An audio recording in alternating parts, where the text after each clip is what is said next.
sua Bíblia no livro dos Juízes, quase acerta o capítulo, está no 19, mas era o 9. Juízes capítulo 9. Moça, a secretaria está chamando. É para os irmãos verem a necessidade, né, da igreja ter culto. 9, a partir do 7.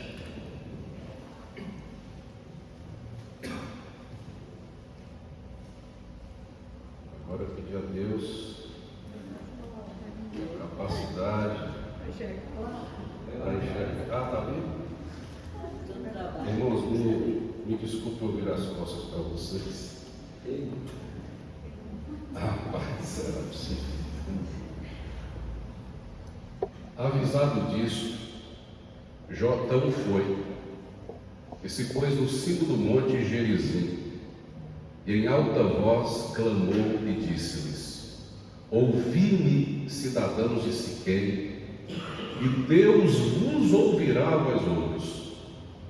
Foram certa vez as árvores ungir para si um rei, e disseram a oliveira: reina sobre nós.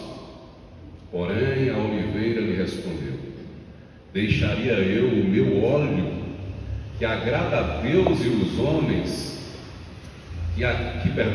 que Deus e os homens em mim prezam, e iria pairar sobre as árvores?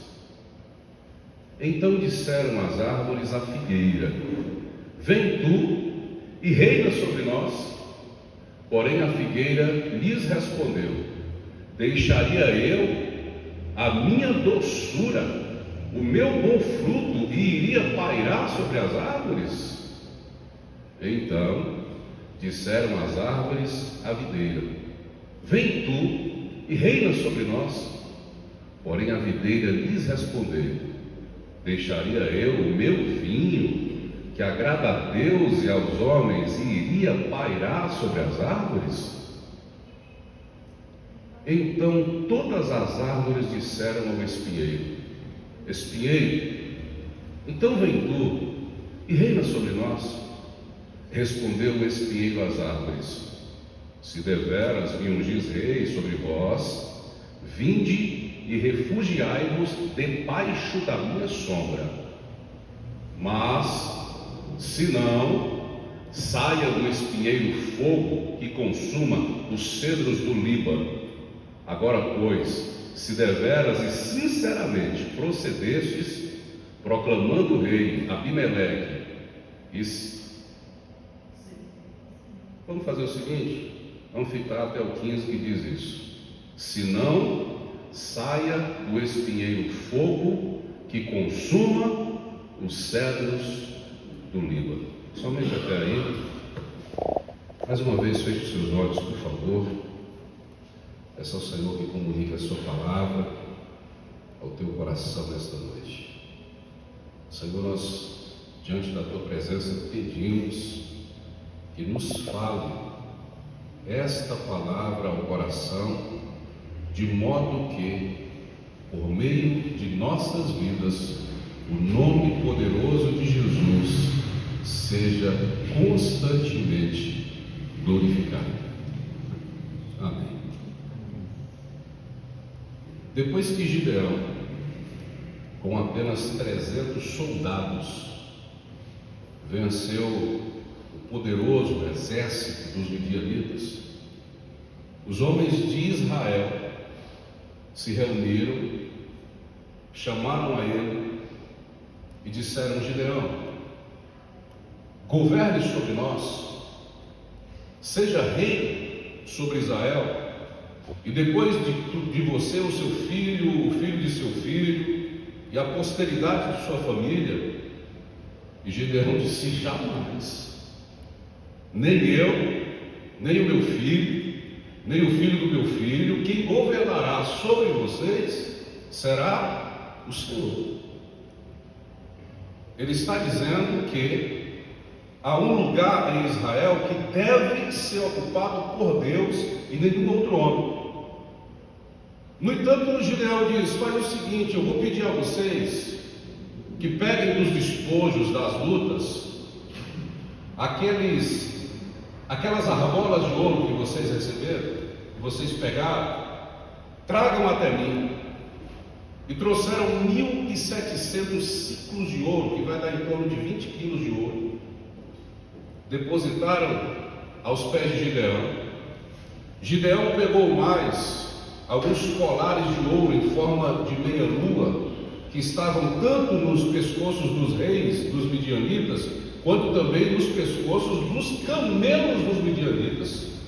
Ajuntou tudo, derreteu e fez um éfode, também chamado de estola sacerdotal, que é uma roupa superior utilizada pelo sacerdote.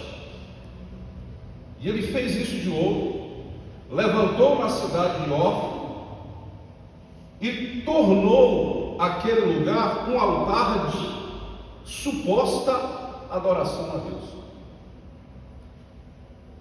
E o que o texto diz é que o povo de Israel ia até a cidade para poder se prostituir diante deste ídolo que Gideão levantou. Agora, queridos, uma das coisas que mais nos chama a atenção é que Gideão, depois de um certo evento, passou a ser chamado de Jerubbaal, que quer dizer Baal contendo, porque Deus ordenou a Gideão para derrubar um altar que pertencia à família de seu pai. E ele foi, derrubou o altar. Isso provocou uma revolta muito grande aos moradores da cidade, das famílias de seu pai, que queriam que o seu pai vingasse essa destruição de Gideão ao altar de Baal. E aí, o pai de Gideão disse: olha, se Baal estiver interessado em lutar por si, por sua estátua, que ele mesmo lute. Ele que lute por seu próprio altar. E aí deram a Gideão o nome de Jerubbaal, Baal contenda, que Baal lute contra Gideão.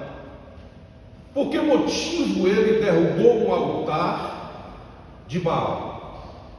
Com o propósito de eliminar do meio do povo a idolatria.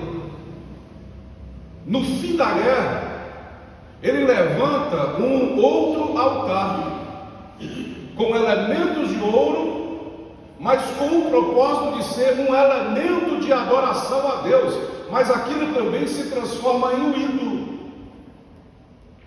O que acontece muitas vezes dentro dos nossos ambientes de culto é exatamente isso.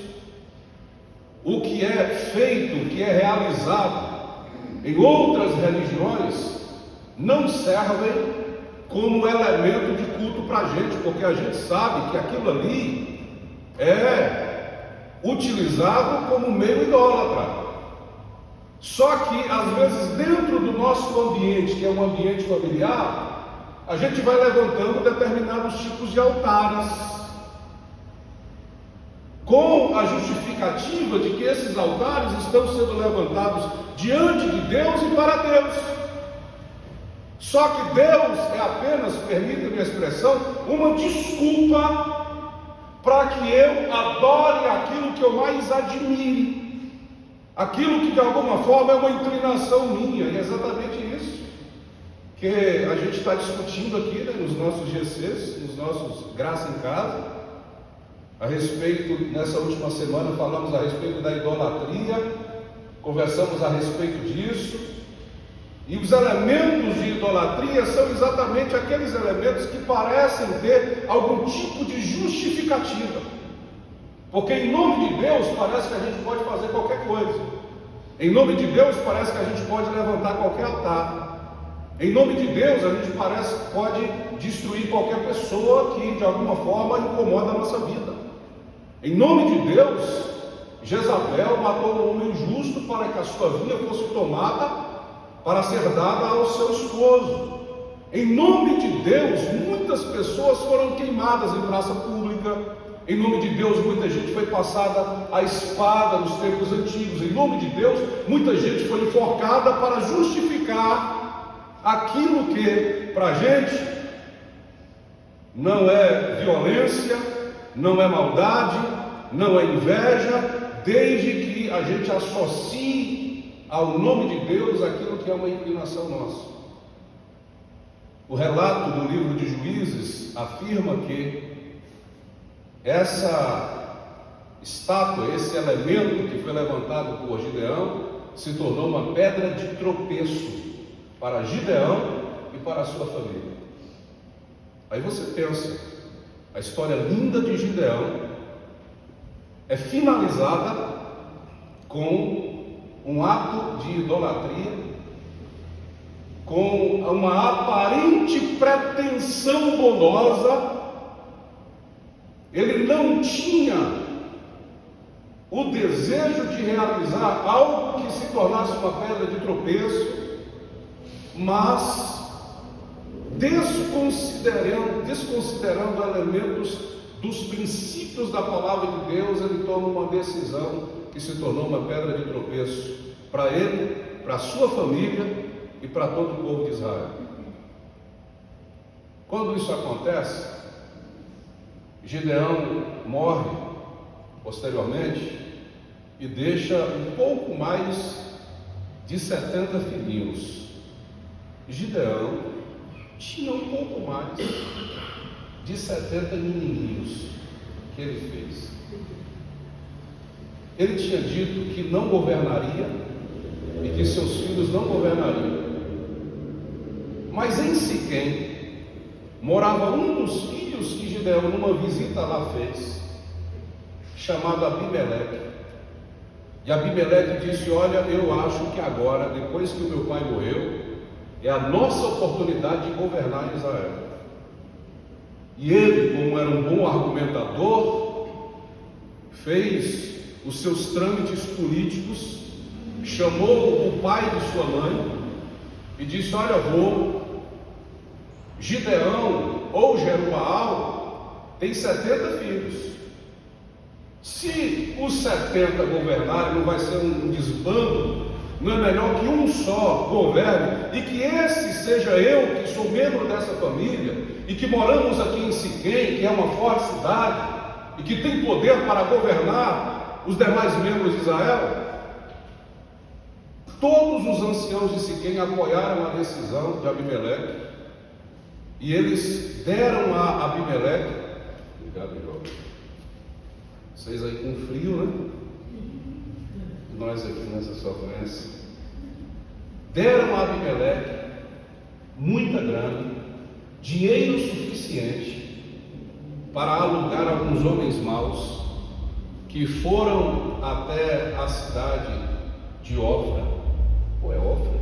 Esqueci o nome da cidade, e matou os 70 filhos de Gideão sobre uma pedra. Apenas um, que era o menor, conseguiu se esconder. O nome dele é Jotão. Quando Abimeleque matou os 70 filhos de Jerubaal ou de Gideão, ele imediatamente, nesta imposição, começou a governar sobre Israel. E o povo de Israel, diante do medo e de tudo mais, aceitou que Abimeleque governasse. Mas aí o que fez Jotão? Ele subiu no Monte Gerizim e gritou uma parábola. E essa parábola que nós lemos aqui esta noite, ele disse: olha, povo de Israel, homens de Israel, e ouçam e ouçam ao Senhor. Se vocês ouvirem ao Senhor, Ele vos responderá. E ele disse: uma vez as árvores da floresta foram até a oliveira e disse: oliveira, governa sobre nós. E a oliveira disse: eu? deixar o meu bom óleo que agrada a Deus e aos homens para pairar, governar sobre as águas. Está dizendo deixar o meu lugar, deixar a minha essência, deixar o lugar onde Deus me colocou, deixar de realizar o que Deus me chamou para realizar, para assumir uma posição que eu não quero, que eu não desejo, para ir para lugares onde Deus não me mandou ir, por pretensão de poder, para querer aparecer mais, para crescer mais do que os outros. Não. Deixe-me estar no lugar onde Deus me chamou para estar, ser o que Deus me chamou para ser, fazer o que Deus me chamou para fazer. Com a rejeição da oliveira, elas foram à figueira, disseram: figueira, então vem você e governa sobre nós. E a figueira disse: eu deixar a minha doçura e o meu bom fruto para poder pairar sobre as árvores? Eu vou entrar numa encrenca dessa? Eu vou perder a doçura que eu tenho, entrar nessa vida amarga? Eu vou deixar de frutificar para poder realizar coisas à base da força, impondo e buscando uma energia que eu não tenho? Deixa no meu lugar, a minha tranquilidade. As árvores como um apelo e um desejo, uma necessidade absurda de ter alguém que governe a sua vida, que decida por si, não confiando em Deus, foram até a oliveira, ou a videira, perdão, e disseram: agora então vem, videira, governe sobre nós. E a videira disse: eu deixar o meu bom vinho que agrada a Deus e aos homens, deixar de promover alegria para enfrentar esse negócio aí, pairando sobre as árvores? Quero não.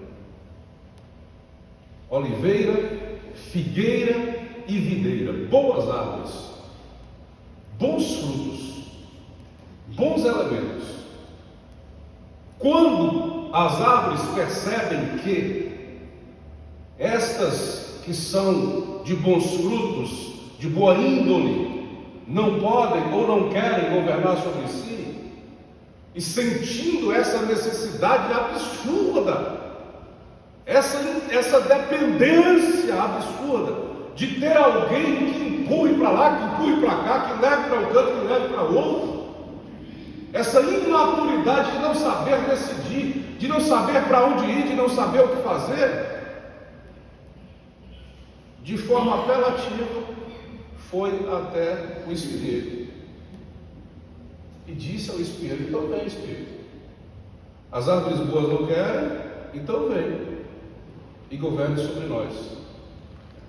E o espinheiro já entra dizendo: olha, comigo é na base da peleja, comigo até a sombra machuca. Se vocês querem mesmo que eu governe sobre vocês, venham, se abriguem debaixo da minha sombra, saiba que tem espinho, é tensão o tempo inteiro, ninguém tem paz, ninguém tem tempo de respirar, ninguém consegue dormir direito, quem dorme tem pesadelo. É isso que vocês querem ver? E como vocês fizeram a proposta, se vocês não quiserem, então agora vai sair fogo do espinheiro e vai consumir todas as árvores da floresta, porque só o fato de vocês propuserem isso para mim já me deixou em estado, em situação de guerra, e é para a guerra que nós vamos. Jotão estava dizendo para o povo de Israel: olha, as árvores boas não quiseram governar meu pai, Gideão, porque ele sabe que já tem um governador que é suficiente para Israel. Por isso que o Senhor se mantém, ou queria se manter como governador. Mas, com a negação das árvores boas, veio o espinheiro, chutando a porta, entrando sem pedir licença, matando e dizendo: vou governar. A questão agora é a seguinte: ou vocês aceitam o governo do espinheiro e ficam debaixo dessa sombra que machuca, que intensifica, que não dá sossego, ou então vocês entram agora numa guerra de fogo. Guerra do espinheiro contra as árvores e guerra das árvores contra o espinheiro. Estou dizendo a vocês, para sair dessa situação, vocês têm que ter coragem para enfrentar Abimeleque e partir para cima. Era isso que Jotão estava passando como recado de Deus para os homens de Israel. Mas aqui nós temos algumas lições que são muito importantes para as nossas vidas. Tendo como base esses elementos aqui da natureza, que são as árvores da floresta. Você percebe que, não tendo a chance de ter sobre si o governo das árvores boas, as árvores dependentes buscaram o auxílio, o apoio e o governo do espinheiro. Espinheiro é tudo aquilo que nos machuca, é tudo aquilo que nos maltrata. O espinheiro é uma fábrica de dores. Se você tenta abraçá-lo, você vai ser espinhado. É um lugar, ou pessoas, ou situações que não te dão descanso, que só promovem angústias, que só promovem dores, que te abusam, que ferem a tua alma, que fazem o teu sangue derramar, que tiram a tua paz, que não permitem que em algum momento da vida você tenha tranquilidade. O espinheiro pode ser uma circunstância que vem sem você chamar. Pode ser uma situação que se impõe, como a maioria dos espinheiros fazem. Eles se impõem na vida da gente. Eles vêm com tudo, não pedem licença, vai chutando a porta. Mas às vezes o espinheiro pode ser algo ou alguém que eu convidei para estar em minha vida porque eu perdi a confiança em Deus. E a minha necessidade de ser gerido, de ser guiado, de ser movido por alguém, de ser levado por alguém, de ser orientado por alguém é tão grande que eu não consigo tomar as minhas próprias decisões. Eu preciso de alguém para me empurrar na vida. E às vezes, quando eu não tenho a paciência de esperar que uma árvore boa se aproxime de mim, eu vou abraçando qualquer espinheiro que aparece na vida. E fico sob a sombra de espinheiros, vivendo experiências amargas a vida inteira, por escolha, porque eu não tive coragem de enfrentar o espinheiro com fogo para poder sair dessa situação. O espinheiro pode ser até a gente mesmo. Digo a você que todos nós somos uma grande floresta. Dentro da gente tem todas as espécies de árvores.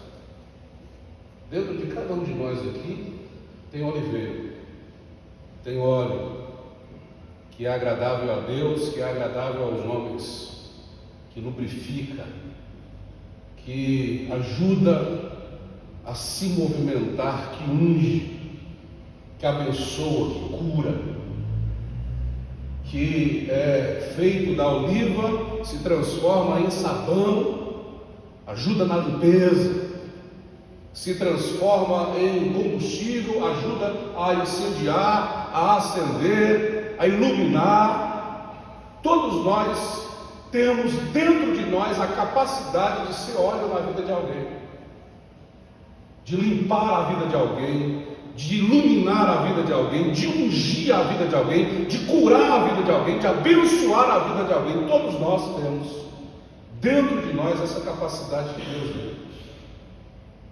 Também somos figueira. Dentro de nós tem figo, doce, fruto bom. O figo, a doçura, a bondade está dentro de você. Todos nós podemos em algum momento ser educados, ser gentis. Com um abraço a gente abençoa a vida de alguém, com uma palavra a gente abençoa a vida de alguém, com um silêncio para ouvir o que o outro tem a dizer, a gente abençoa a vida de alguém. A gente pode ser doce, pode ser bom fruto, como a figueira é, um elemento que pode transformar a vida do outro. E a gente também, dentro de si, tem as videiras. Produz o bom vinho, símbolo da alegria. Dentro de nós existe uma alegria que Jesus disse que ninguém poderia tirar.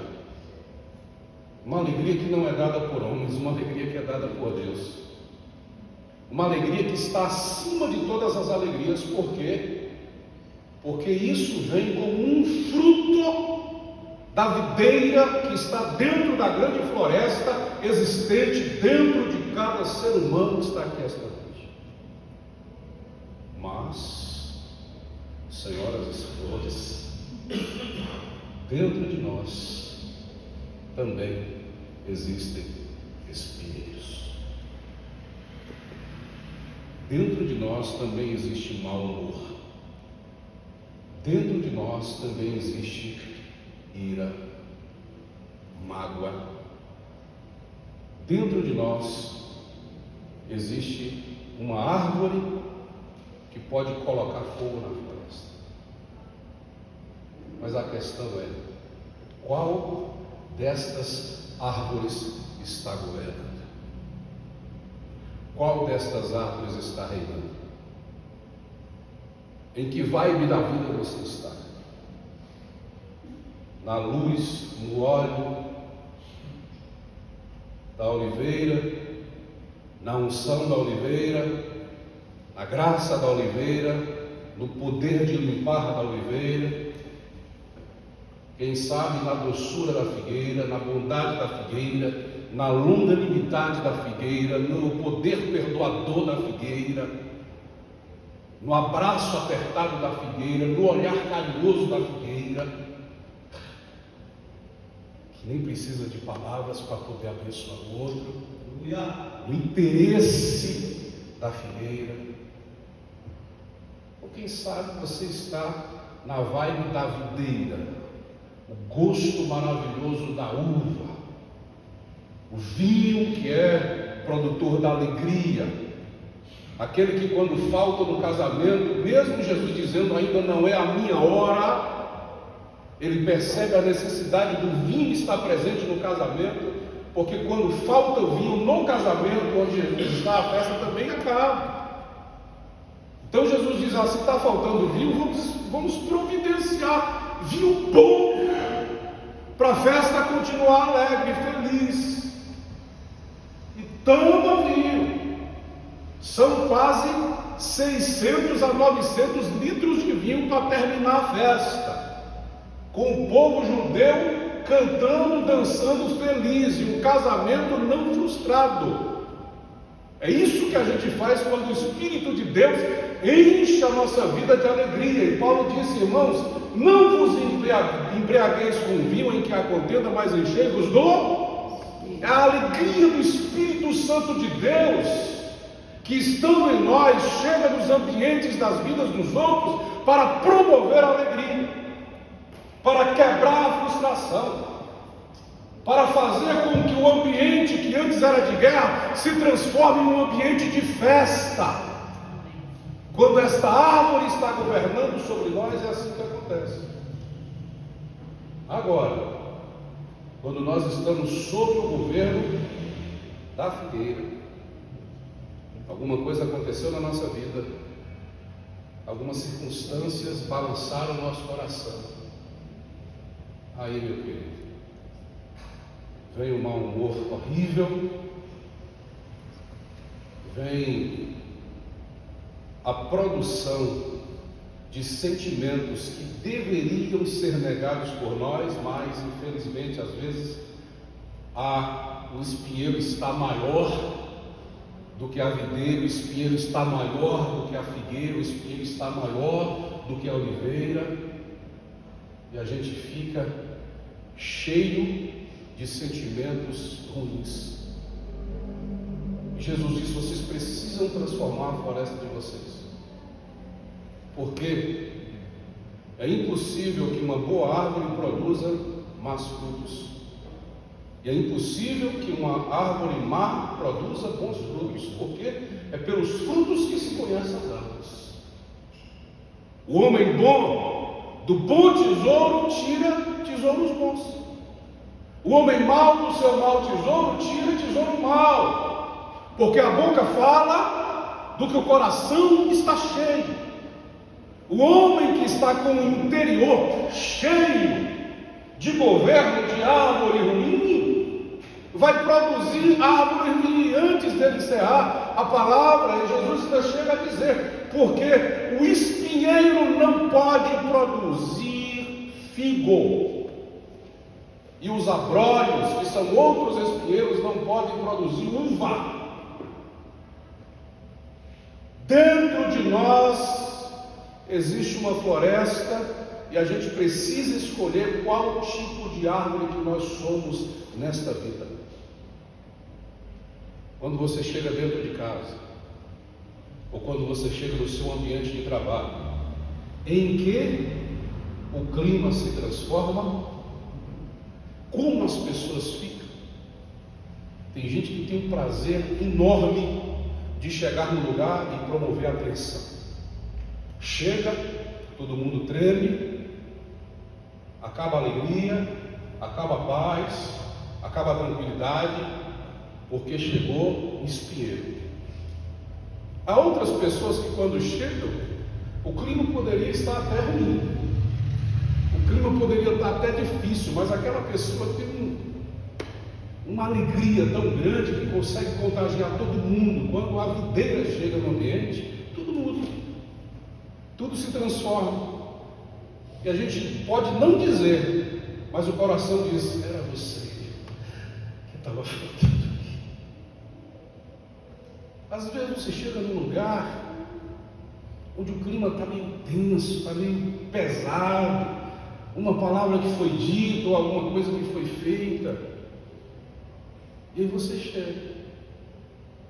chega com o produto da figueira, com a doçura, e você consegue adocicar as vidas de outras pessoas. De repente, aquele clima que estava tenso, que estava pesadão, se transforma em um clima legal. Eu tive uma experiência muito bonita essa semana. Só estou falando de escola, né, ultimamente, com os alunos, porque às vezes eu chego como espinheiro.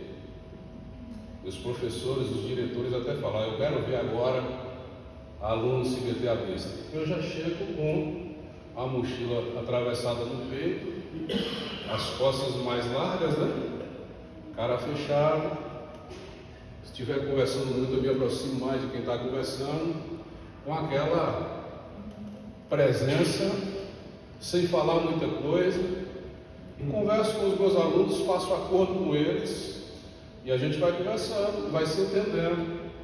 De repente, começa a fazer gracinha.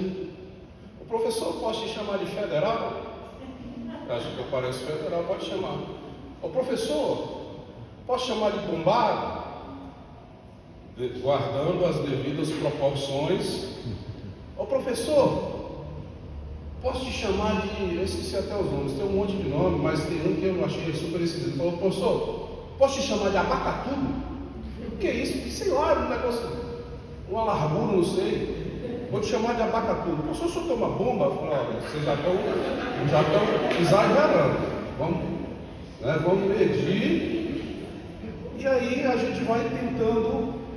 Alguma situação em que eu trabalho muito com a participação dos alunos por conta da minha disciplina, que é linguagens e culturas, e culturas e também arte. Então eu trabalho muito com a conversa, falando sobre determinados assuntos que estão ligados à disciplina. E alguns alunos falam mais do que outros, isso é normal, né? Está uma aluna conversando, a outra fez uma brincadeira e essa aluna daqui explodiu um tom, e eu falei: olha, calma, ela só está fazendo a brincadeira. Não, professor, sim, mas você não precisa falar isso não, beleza. Quando eu olho lá para o fundo da sala, a outra aluna estava morrendo de chorar. E eu mantive a conversa entre os grupos e falei: espera aí, vamos conversando entre si. Fui lá no fundo, perguntei: você está bem? E aí, pronto, aí que ela chorou mesmo. Aí eu perguntei qual era a situação. Ela falou: não, porque eu só estava brincando com ela e tal. Eu falei: ó, não se preocupa não, vou conversar com ela e depois você se acerta. Beleza, fui na outra aluna de novo e falei: olha, você falou aquilo, a intenção dela não era te magoar, e ela ficou bastante chocada e ficou magoada. Seria bom que você se acertasse. Não, professor, ela sempre faz isso, ela fica. Falei: não, eu acho que seria bom que você se acertasse, porque é importante para você e para os próprios colegas de sala. Tudo bem. Na outra semana, quando eu tive aula lá novamente, as duas vieram emocionadas e disseram: professor, o senhor tinha razão, não tinha necessidade de nada daquilo, e eu acabei me exaltando e a gente conversou e está tudo certo. Olha que coisa boa. É possível que diante de situações como essas a gente consiga pastorear pessoas. Eu me lembrei do dia que eu estava voltando da regência, que eu estava fazendo no centro integrado, e eu parei num sinal, me lembrando, eu estava me despedindo dos alunos lá, porque eu tinha encerrado a minha regência. Eu parei no sinal, coração fervendo, o Espírito de Deus diz: apacenta as minhas ovelhas. Eu pensava ser apenas da igreja, mas naquele dia o Espírito de Deus estava dizendo: vou colocar diante de vocês adolescentes e jovens para você apacentar. De modo que nós podemos ser pastores de pessoas quando nós entendemos que dentro de nós existem árvores que precisam governar sobre as outras. Ter a capacidade, o poder de governar sobre as outras, porque quando a gente dá muito lugar ao espinheiro, o espinheiro consegue destruir o que é de melhor que existe dentro de nós. O espinho consegue destruir o que há de melhor dentro de nós. Jesus diz que uma das sementes caiu e começou a crescer, mas veio os espinhos e sufocou a semente. O espinheiro sufocou a semente e ela não teve como respirar, como crescer, e morreu. O espinheiro mata o que de melhor há dentro de nós. Por isso que o escritor aos Hebreus disse: não permita que nenhuma raiz de amargura cresça. Engole você e engole todos que estejam ao redor, porque esta raiz de amargura tem o poder de realizar isso. O texto fala que qual é a árvore alvo do espinheiro? Destruirei os cedros do Líbano. A árvore alvo do espinheiro é o cedro do Líbano. Por quê? Porque é a árvore que tem a maior força, é a árvore que representa a nossa capacidade de superar, de resistir, de ir mais adiante. Os cedros do Líbano, para que você tenha uma ideia, quando estão com cerca de 5 centímetros aqui, acima do solo, para baixo já cresceu mais de 1,5 metro, 2 metros de raiz. As raízes crescem 2,5 metros, 2 metros por aí, enquanto a árvore está aqui com 5 centímetros. E ela vai crescendo e continuam as raízes crescendo e se expandindo, alargando as suas raízes, buscando apoio, buscando os lençóis freáticos. Por isso que no tempo em que não há chuva não tem problema, é seca não tem problema, porque suas raízes buscam os lençóis freáticos e ela continua viva. O cedro do Líbano continua vivo, independente da intempérie e da dificuldade que seja enfrentada. Cresce até 40 metros. Pode vir terremoto, pode soprar o maior vendaval, mas o cedro do Líbano permanece de pé. Tem flexibilidade, enverga, vai lá, vento sopra do outro lado, vai cá, mas ela se mantém de pé, é a firmeza que tem dentro de nós, é o cedro do Líbano. O que o espinheiro faz? Vou tacar fogo e vou acabar com a firmeza, vou acabar com a capacidade.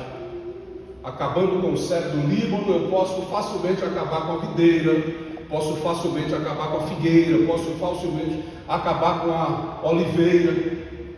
Acabando com o cedro do Líbano. Essa semana eu estava falando com meus filhos e Hilde, que eu comecei a perceber que durante anos eu não me reconhecia que eu estava sendo gerido pelo espinheiro. Porque eu me lembro de como eu era antes. Apesar de ser fechado e ser introvertido, eu sempre fui muito feliz, alegre, sempre dei muito bem às pessoas, sempre tive boas amizades, sempre gostei de estar com pessoas, de fazer novas amizades. Mas passei um período da vida que parece que o mau humor assumiu o trono do meu coração. Eu não conseguia sentir alegrias nas coisas que antes produzia maior alegria na minha vida. Não conseguia olhar com bons olhos para coisas que antes eram tão fáceis de ser olhadas. Era um sentimento difícil de ser compreendido, por conta que faltava o humus, o humor, exatamente porque algumas coisas abalaram o cedro do Líbano. E há pouco tempo eu comecei a me sentir renovado por Deus. Esse encontro com vocês, irmãos, vocês não imaginam. Tem transformado a minha vida. Como eu estou conseguindo resgatar diante de Deus e da vida o cristiano que há alguns anos eu não conseguia enxergar mais diante do Espírito. Porque as árvores, como videira, figueira e oliveira, têm crescido cada vez mais. E para a glória de Deus, o espinheiro tem sumido, tem se apagado. É claro que, como um bom melancólico, ele não vai morrer, vai ficar ali. Porque o mau humor é uma presença, mas ele terá o seu lugar controlado pelo Espírito. Em Gálatas 5, Paulo estava dizendo exatamente sobre isso. Existe um fruto do Espírito que tem muitos elos, e existem os frutos da carne. São as árvores que estão dentro da nossa floresta. Agora escolha qual árvore vai governar a sua vida. Sob o comando de quem você vai existir. Essa noite, diante de Deus e da palavra do Senhor, estou dizendo para você que a alegria vai voltar a governar a tua vida. Que a doçura vai voltar a governar a tua vida. Que o óleo do Espírito vai voltar a governar a tua vida. E os cedros do Líbano manterão a sua força, a sua resistência e a tua capacidade de tomar decisões e de enfrentar os ventos da vida sem ser abalado. Eu quero te convidar a ficar de pé em nome de Jesus.